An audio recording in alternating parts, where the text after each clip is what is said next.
before the server gets starts, probably we can still discuss further about what are the scenarios when we are going to use GRC.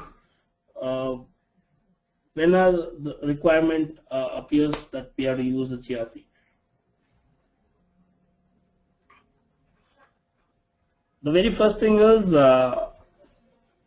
in an organization, when somebody get a new hired in any department. For an example, a new employer has been hired for an example in a finance department, and the request of the same will be sent to the SAP security admin team. Security admin team will look into the requirement.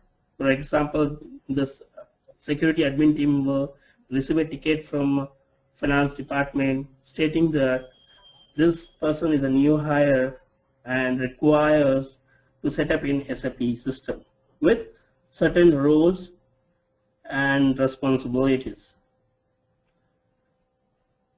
The security person will create the user ID in SAP, and prior to giving any access in the SAP system, he will check the risk associated with the request made by the hiring manager in the GRC system to cross-verify what kind of a risk is associated in case if they give the access to the new hiring.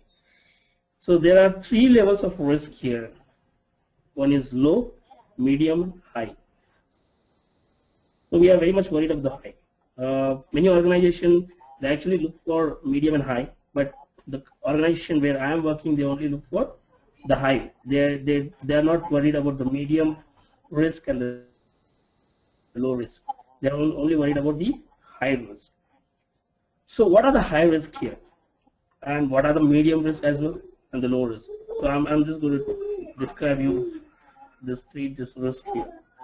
For an example, when a person is hired in the finance department, so for an example, as an end user, we have hired him as an end user and he's working on a processing of invoice. So he should be given access to process the invoice. Processing an invoice required T codes. Those are T codes means a transaction code. Those are FB60 and FB60 probably, yes. Some certain more T codes to process the invoice. What organization follows some certain rules. People who are working in processing the invoice properly, they will not work as a quality for in a quality area where the same people will not be working in the quality area where they will be rechecking the invoice process. The second level, whoever quality checking the process, the entire process which is processed by the end user, they will not make any automated payment to the vendors. There will be a separate team called vendor payment. They will make the automated payment, check payment to the vendors. So there is a segregation in the duties. You got it. There is a segregation in the one person is processing the invoice, the second team is actually quality checking the process, the work processed, and the third team is paying the payment. So there is a segregation. So when a security admin receives a request stating that this person should require the access to process the invoice plus making a payment, so there's a risk involved in that process. So this person can actually process the invoice and the same person can make a payment. So there's a risk involved. In that case, what I'm going to do is, as a security admin, I will get into my GRC and find out what is the level of risk associated in case if the person have FB60 and F110T together. So the system will pop up with a message saying that, no, there is a certain level of a risk associated with this access if you give it to the user, and that will reflect in the report, and that report will be viewable by the auditor.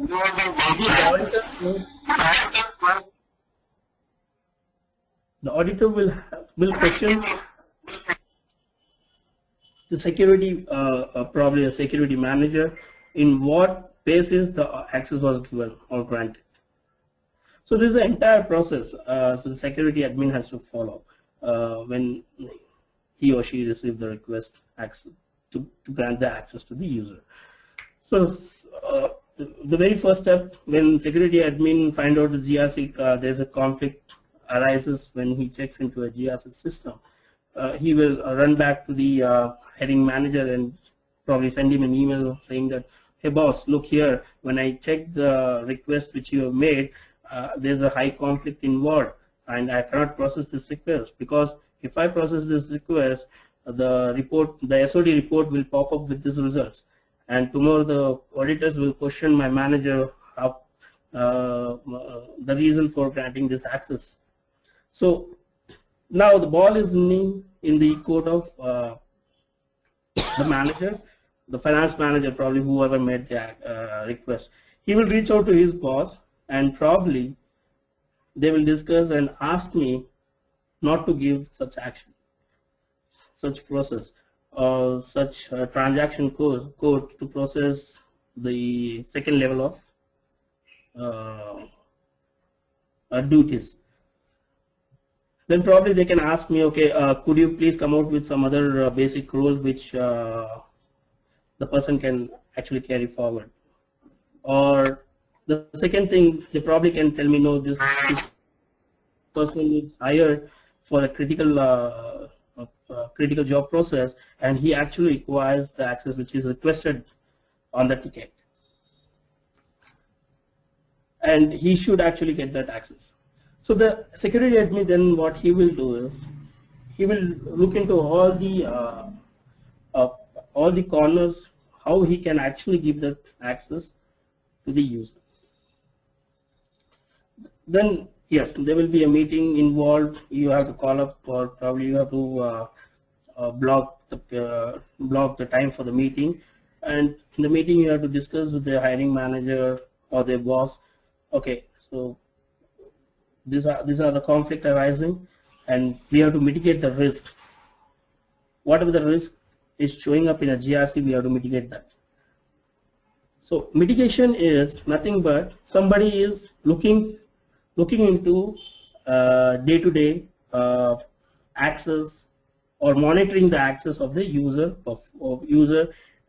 performing every day, right? So somebody is monitoring his access. So that is nothing but mitigating the risk. So the mitigation risk involves creation of a mitigation risk. We will have the risk ID, creating a mitigation ID, and assigning the owner and the monitoring person to that particular mitigation ID. If you have any question, you please ask me. Hello? No, you can carry on. Okay. So in this process, what happens is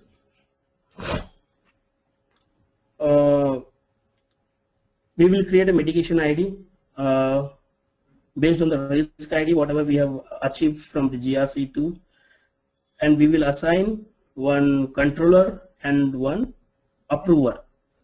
So here you can say approver is the one who is going to monitor it and who is going to approve his action, whatever the user has done in the SAP.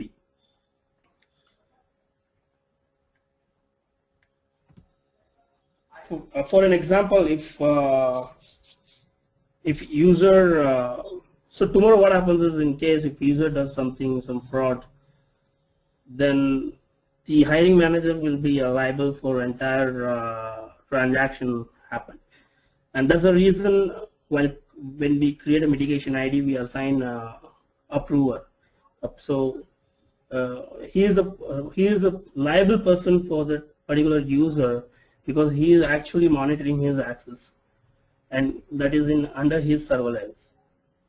Tomorrow, if anything happens, auditor, the company auditor or external auditor or internal auditor can directly question the hiring manager what has happened by giving a lot of access to the user, which was not probably, which is actually not advisable to give more access than required. But many organizations, they still give more access because sometimes it is needed, and sometimes most of the manager, if you see the manager access, they'll probably have sometime more than what they require, because they have to actually monitor end-to-end process. Under them, they'll have the end-to-end process. Probably that's the main reason why manager or higher level requires more access than required. But those access again been monitored by their higher authorities, because there's a auditor always asks question, okay, why you have given such extended access to this person. So higher authorities has to explain the questions asked by the auditors. So this is the entire process of the GRC. GRC is an inbuilt tool which will actually tell you if any risk involved. For an example, if a request received and they ask for some certain roles, so I create a user ID and I will check for, if I give a role to the user, what is the risk involved. So GRC system, I need not have to actually go run by, because each role will have some hundreds or thousands of key codes. I do not have to run go through each and every T code. GRC system will automatically read everything and gives out the results saying, okay, there's no risk involved, you can go ahead and give the access. Or there's a risk involved, please do not. Just one sec. That means you mean to say system automatically verifies the access given to a particular person. Exactly. That is the reason why. Suppose how whenever a person joins an organization, depending on his positions, you need to have created some duties and his roles. Suppose I joined as a head of the department, so my responsibility is more than my assistants. So initially I need to build a matrix, I believe, roles and responsibilities based on position wise. Here what happens, for an example, if you are being hired by some organization and they are giving you a more responsibility than your teammates, that's what is your question, right? So yeah. Your manager, when he is requesting when he is requesting access for you, he will mention all the access to be given to you. Number one, he should have a basic access. Number two, he should have monitoring access. Number three, he should have payment access. Correct. So there are the three access he has already mentioned. So basically what happens when somebody hiring someone, probably manager won't ask more than one or two access. There are many circumstances where manager end up asking 3 or 4 responsibility for a single person. Probably that is because the person they are hiring, he is much more experienced and who is going to monitor the entire system, or who has a wide knowledge about the system. And that person should actually, if limited access is given to the person, then probably that is not suitable for that person based on his experience. So probably when somebody who has so many years of experience, example take Kiosk, you have so many years of experience, and when you join some other company, probably you'll end up getting lots of access. Okay, when your hiring manager requests for lots of access, then that's his headache. How he is going to answer? He has to answerable to the audits, and he has to be answerable to the SAP security person. Because as soon as the SAP security person receives the request, they will check based on the roles, activities, what they have mentioned in the form. They will go into the GRC system and check, okay, what are the risk involved by matching the roles or by matching the responsibilities. So the system will automatically pop up the report saying, okay, this many T codes, it contains so many T codes. No. My question was that, Roshin. Yeah. Suppose if the organization's roles and responsibilities varies according to their organization's chart. Exactly. Based on the organization chart, you need to create a first master data for the roles and responsibilities position wise. Then only you can check, no? Because SAP cannot itself check unless until there is some master data.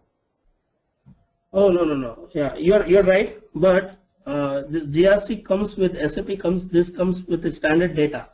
It has a there are standard T codes and the customized T codes, transaction code. Have you heard of that? Yeah. Okay. Now the standard T codes are the standard T codes which comes universally everywhere. Globally, it goes everywhere. Correct? When any organization buys SAP software, it automatically goes. The standard T codes goes with the software. Correct? Right.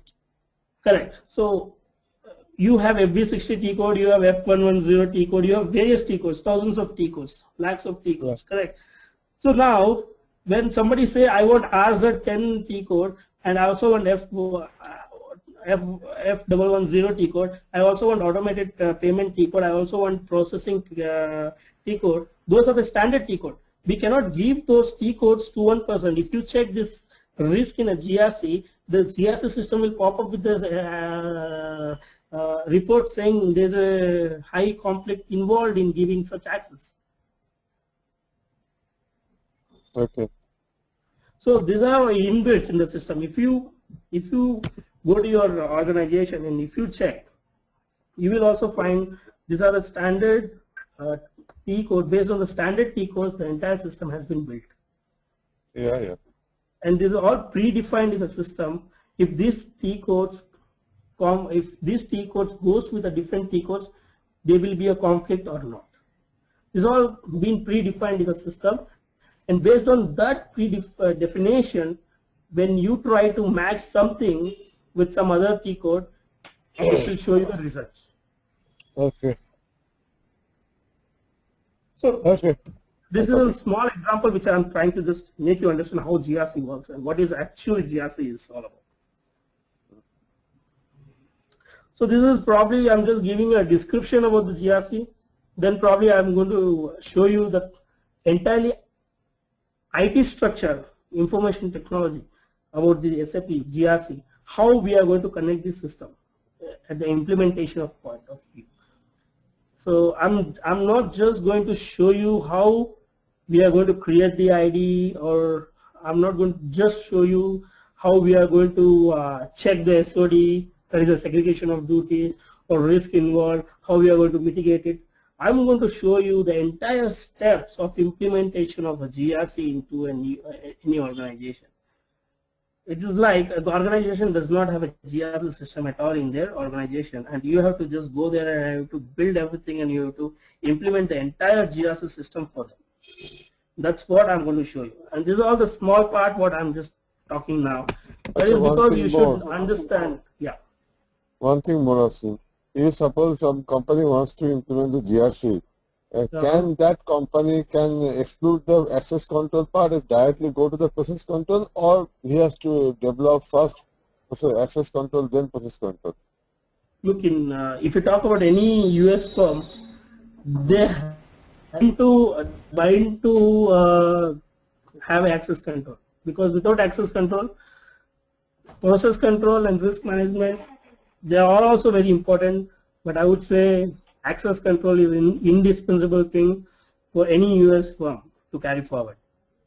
That's true, because of SOX violations and all these things. Exactly. The SOX violation comes in the picture, and they cannot do or escape from SOX, because there's a strict law there. In case if any organization, Section 404, there is segregation of duties, one of the most important criteria. Exactly. So access control is very important for any organization. No, I meant to say, can anybody exclude the access control part, only go for process control, or he has to do from first access control and then process control? That is my question. Look, it's again depend upon, look, access control is always there. Access control is always with the SAP security and SAP basis people. Right. Okay, now when it comes to some finance people, the process control is always there with them. So I think that even that is very much important, because when the company is running the finance system, the process control is also required. But if you overall look into a bigger picture, Process control and risk management are the secondary part, but the primary part is your access control. That's true. Because this is the only part which actually restrict you not to give more access to any users. Yeah, in that case, something wrong, fraud may happen. Exactly. Fraud may happen. Yeah, exactly. Everything is to just restrict the fraud. I mean, and be more cautious. Survive. You're monitoring the entire access, and you're intact with the process. And when auditor comes in, they have a clean report, and that's what the organization look for, right? If you have everything clean, then probably you are the most happiest person on the that's what they look for. And GRC actually make organization work very easy in identifying such a risk. It is like automated tool where you need not have to crack your head too much. You just put everything in GRC and it will give you the results out. Right. Because you know that SAP is so huge. I mean, it's a very huge system. You cannot individually go by each transaction and look into a different transaction. Okay, if you pick up one transaction and if you pick up the second transaction and try to put it in one role or something like that, what could be the conflict? You're not going to do that. Each and everything, it's not possible. I mean, it's going to consume a lot of time. And there's a reason why GRC is much helpful for any organization in that case. So now, I think our server is up.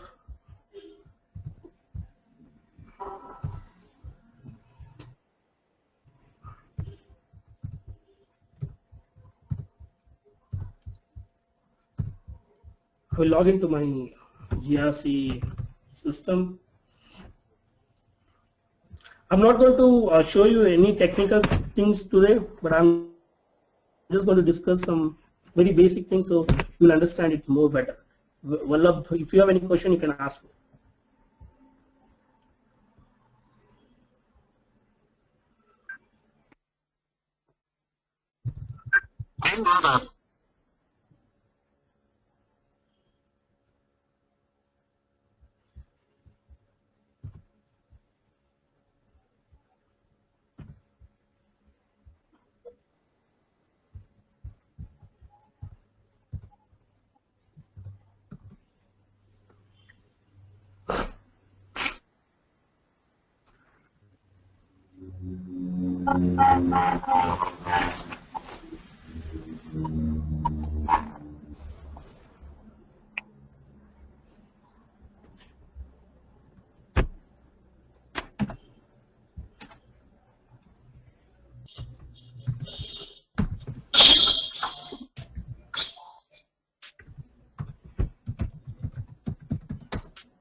So the very first step, I mean, we got to understand when we receive any request as a SAP security admin, I'm going to receive a request to create any user ID in SAP.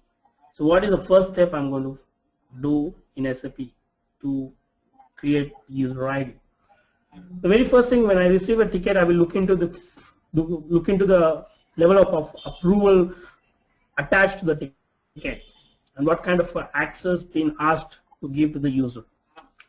Based on that approval, I will actually go into the SAP and create the user ID. I will use SU01 as a T code to create an ID. For example, I will create IDs, say GRC_test. So I have gone to T code SU01. I have typed the ID here, test. I will click on the very first icon here.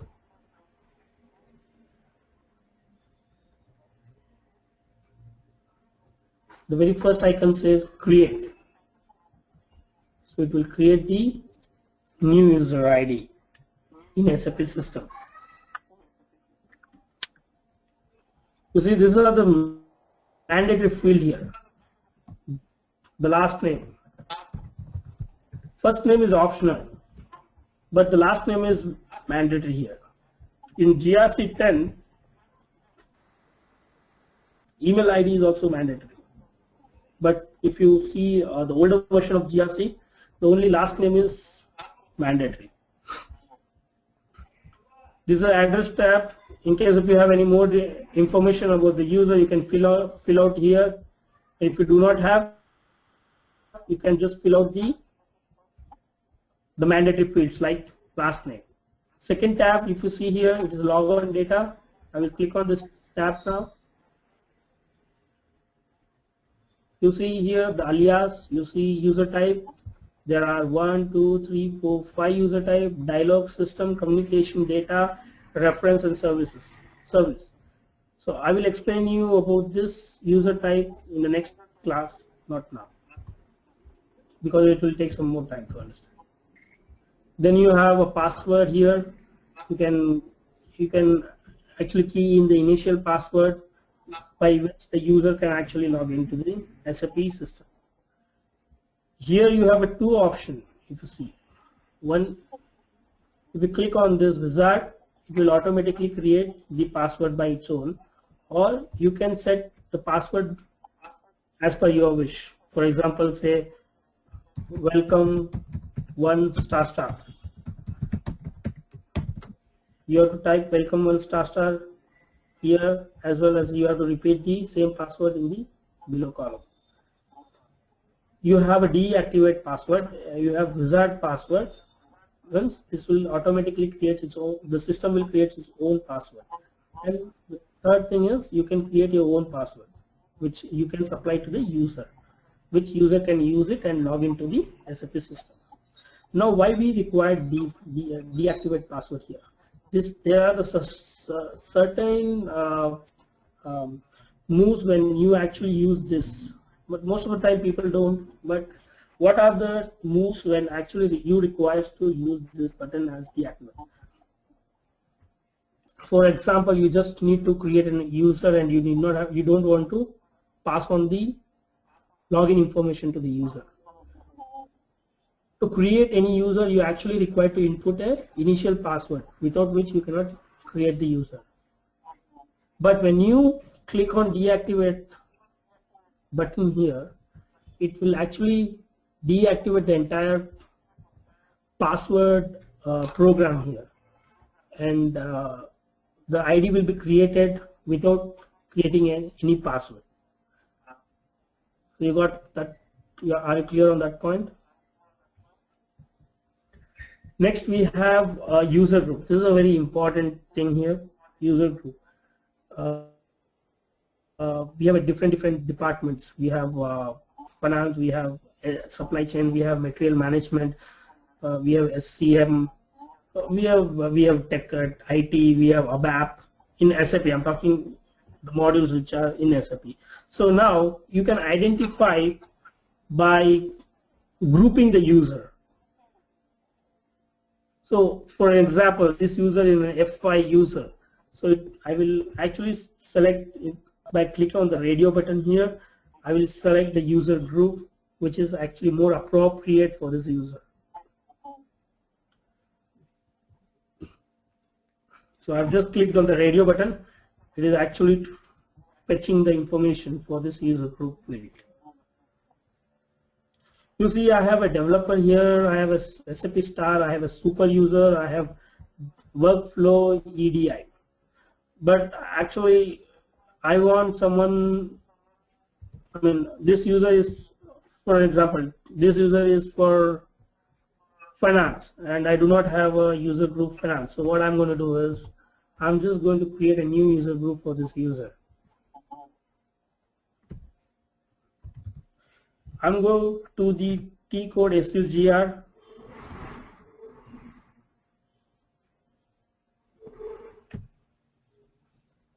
I will say FI group. I will create this user group.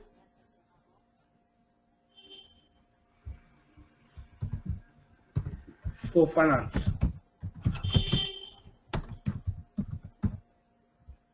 I will save this. I'll probably create one more, SCM or SC.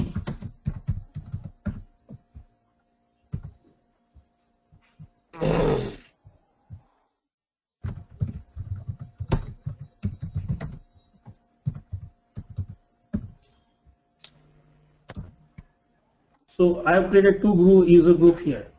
I'll go back to the user ID here, which is on my second screen. If you see, I will go back and check on the radio button here. Now if you see here, I can see FI group here and SC group here, which I have just created in the different screen by using T code SUGR, FI group and SC group. So as this new hire, we have assumed as this is from a finance group. So we are going to select finance group here.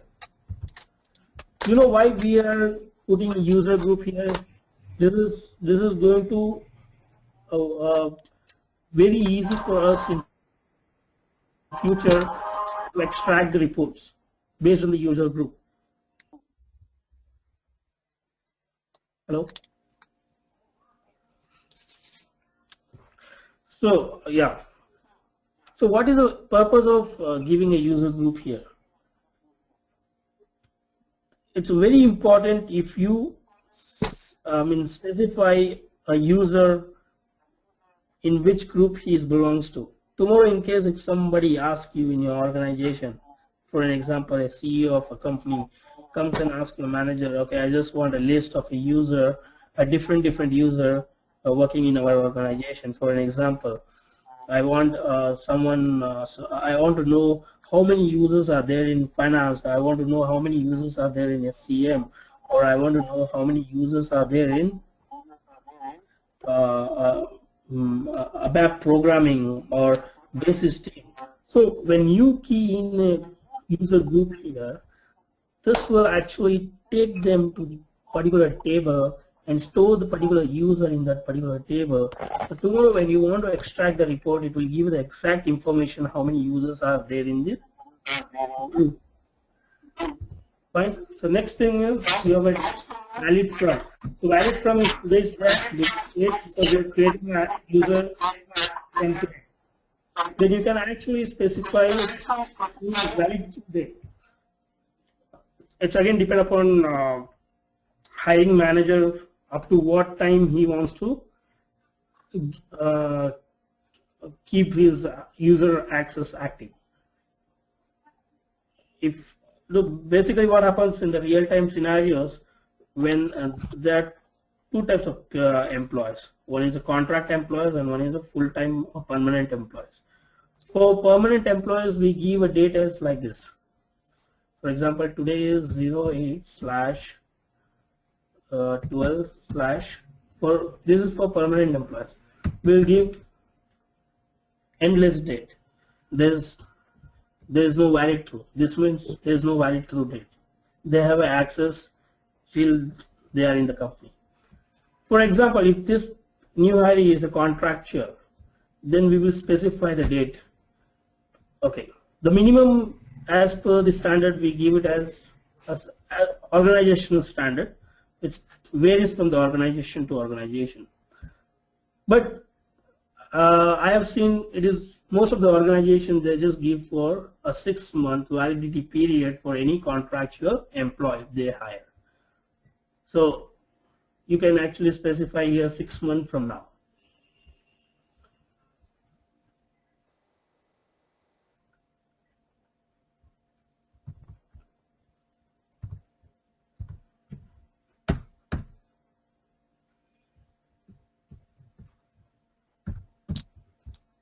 Sorry, you make it 15 here. Fine. So I have given 1 year date here. So after 1 year, exactly on this date, the account will be locked. Automatically, the system will lock out the account. Second option, you have finished with this one. Alias is nothing but you can describe something about the user here. Say anything like, for example, you can mention user employee ID here, like 0012 or whatever the employee ID is. If you have any such information, you can type it here. It's just like a box where you can put some kind of information. Even based on the alias, you can extract lots of reports. If you don't want to key in any kind of information, then probably you can just leave it blank. I'm not going to specify anything here like accounting area or cost accounting. It is again depend upon the hiring manager. If he is specifying that he belongs to some cost center number, then probably we can give here some cost center number. Otherwise, you can also leave it blank.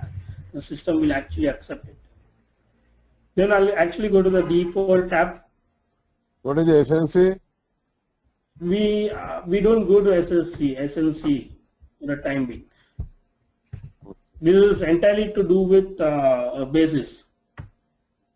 What is the basically SNC means? It is synchronizing in inactive application server. Okay. Okay, so this is a new tab for ECC 6. It wasn't there for ECC. What is the default then? Then you have a default. Default. Yeah, default. You actually going to specify your language, your decimal notation here. For example, in US, if you are US or India or Europe, you're going to give this. And if you're US, you're probably going to give this. It's again the comma and full stop where you want. And then you have a date format. What kind of a date you want? Look here. If you see here, the date format, I'm just clicked on the logon data here. If you see, the date format here is a date, a month, and a year. And now it's up to you which country. It should be month date or date month or month date year. Then time format. I mean, basically we give it as 24 hours. And for US firm, I always give as month, date, and year. Now this is an output device here. Output device is nothing but your printer.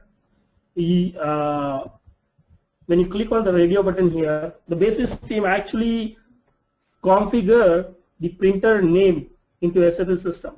So when you click on the radio button next to this blank space, it will pop out with the available printers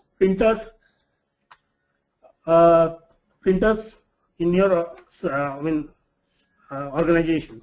So you can choose one of the best printer which is close to you for your room, and you can select that as your output device. And next you have two options here. Output immediately. What do you mean by output immediately? Is when you click on, when I check this box, as soon as you give a print in your system, it will directly hit the printer. It won't wait in the NQ queue for other documents to process.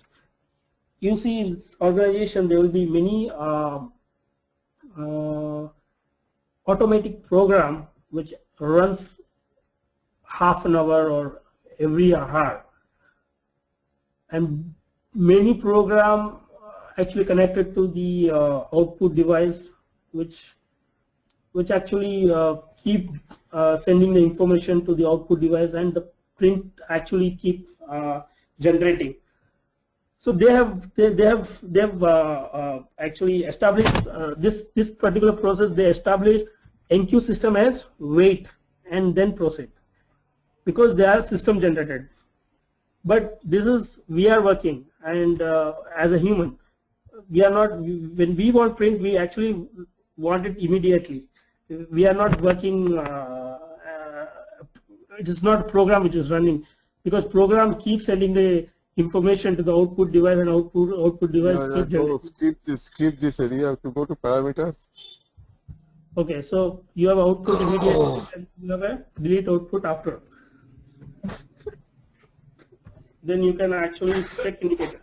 Check indicator, you want me to explain this as well, or you don't want? What is this check indicator? Check indicator is script. Okay, whatever you do, it will record in the script. If you uncheck this, it won't. It is unnecessary. Again, you're piling up the, you're eating up the system memory. So it's again depend upon what kind of a user it is and whether you want to click on the check indicator or not. Okay, now logging. What? It is keeps a log. Yeah, it creates the log. Okay. For every action you perform in the SAP system.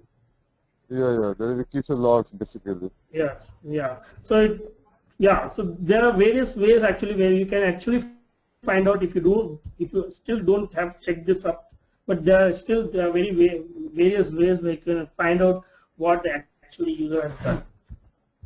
SAP is very flexible. You can actually do anything. I mean, it is very user friendly. It has amazing reporting system, which none of the ERP has in the market, and that's the reason why SAP is so demanded in the world. So now we have parameters. What are parameters? Parameters are preset values. You know, sometimes you go to some T code. For example, you go to some reporting T code or any such T codes. You see some output value as 500 or 200, and you, based on your requirement, you change it to some 1000 or 999 output as. Then you will only understand, because you will only understand if you have gone through, if you have hands-on SAP system. This is a preset values. For example, I'll go to one transaction code. I have here already. For example, I go to SC16. I go to AGR underscore U. Look, this is a table. This table is only for the SAP security people. You can note this down. These are important tables. When I say AGR underscore user start, if you click on here,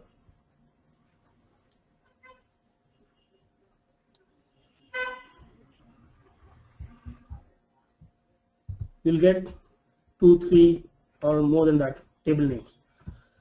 Now, for example, if I go into this AGR underscore user,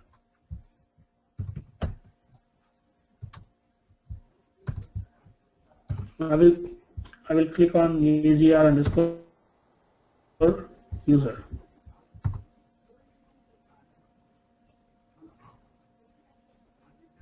Look, now if you see here, the with output list is 250 and maximum number of hits is 500. Correct. These are the preset values which is standardly been inputted for the screen. But in case, I'm just showing an example. There are various screens. For example, as a finance, you probably get into a lot of other T code to extract lots of information. So where you actually come across so many, I mean, maximum output, what kind of output you want in your screen to be. So sometimes it is 500, sometimes it is 200 or 100. So you actually change it according to your wish, right? You probably require 100 only. You don't require 500. or I want 999 to be output. So you always go to that particular screen and you have to always change the number output. So better than that, what you can do is you can find out parameter ID for that particular transaction code and give the parameter value here. So parameter values and parameter IDs are nothing but these are the preset values which will enable you to perform certain action without editing much information on that key code. Then you have a roles here, roles tab. This is very important. Now I will give you what kind of a role as a security person. I will give you only those roles which has been requested by your manager.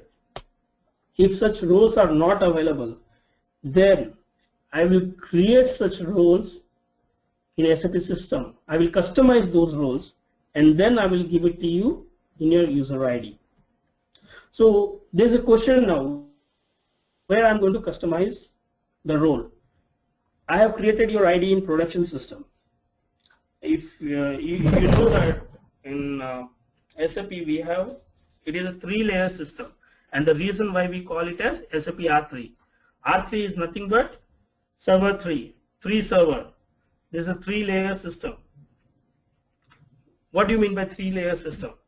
3-layer system here describes a different system: development system, quality system, and the production system. The real-time organization functions on production system. Okay, now whatever we customize, whatever the changes we have to make to the production system, we cannot directly make it in the production system directly. We actually have to customize everything in the development system first. We will have a sandbox there. Probably whatever we customize in this development system, we are going to check it in the sandbox. We will have a various system. Probably we will create one client where we can actually test the requirement before moving to the quality as a developer.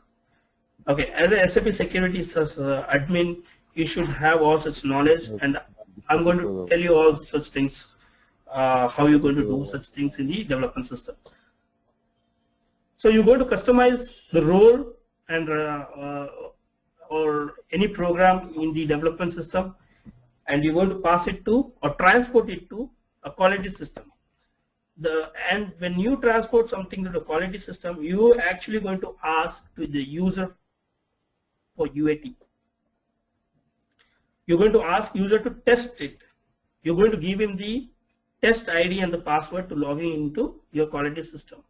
So once user will log into the quality system, he will check the access what he requires, and he will confirm you back saying, yes, whatever the access you have given in the test IDs is working perfectly fine, and I actually looking for the same access in the production. Upon the approval from the user, you will move such transport to the production, which happens weekly once in the real-time scenario I'm talking about, weekly once in any organization. If there are any urgent transport required, can also happen. You require a director approvals for that. So this is a three-layer landscape system. SAP is based on a 3-layer landscape system. So if anybody asks you that I want something right away in production system, and if such things are not available, then you cannot make it ready.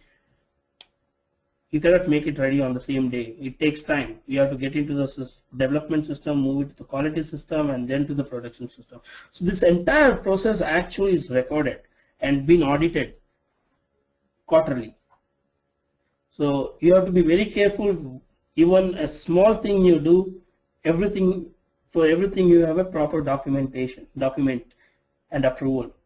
In case if somebody comes tomorrow and asks you, okay, if somebody questions you, okay, how did you do that? Then you will be in the position to actually retrieve the document and give it to them. Okay, this is based on this requirement.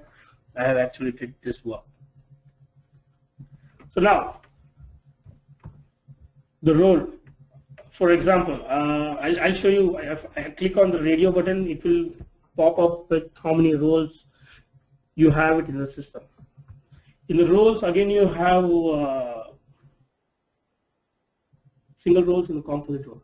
So there's again one big theory behind the roles. So this will take at least 1 or 2 classes to explain you about the roles and single roles and composite roles. I probably can continue this in the tomorrow's class. I will stop here because after roles, profiles is nothing but associated with the roles. It will automatically pops up here once you assign the roles. Okay. Second, your group, which is not required because we have already given this group in log-on tag. What time is class? User group here.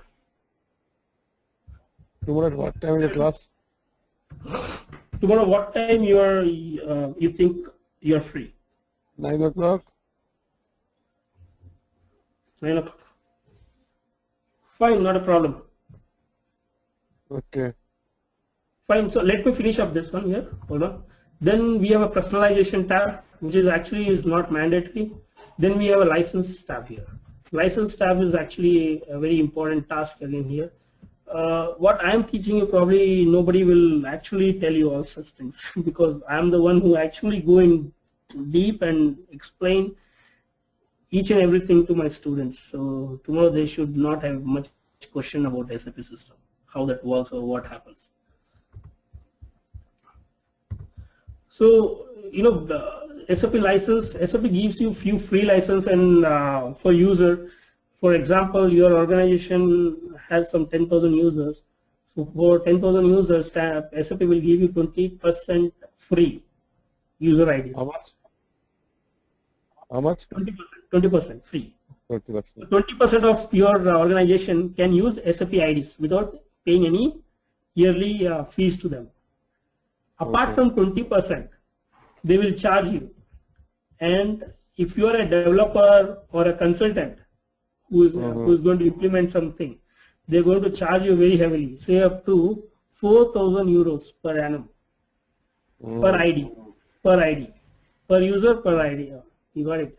So again, it's a huge payout for any company to create an ID, you know, for an organization. For end user, there's no problem, but for developer and a consultant, or for admin people or basis who are into high-end job profiles, for them your company has to shell out a lot of amount as a license amount to the SAP. So these are the ways where SAP actually generates its revenue from the client. And if you do not specify here anything, SAP will online monitor how many IDs in your organization are running without any proper information in the license data.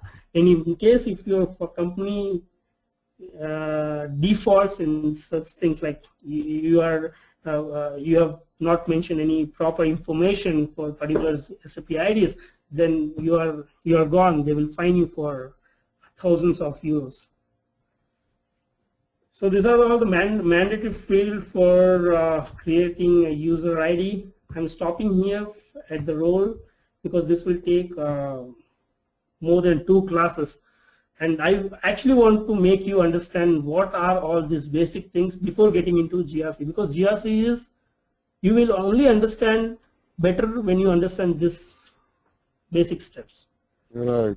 So this GRC has been created. So this is a very primary thing.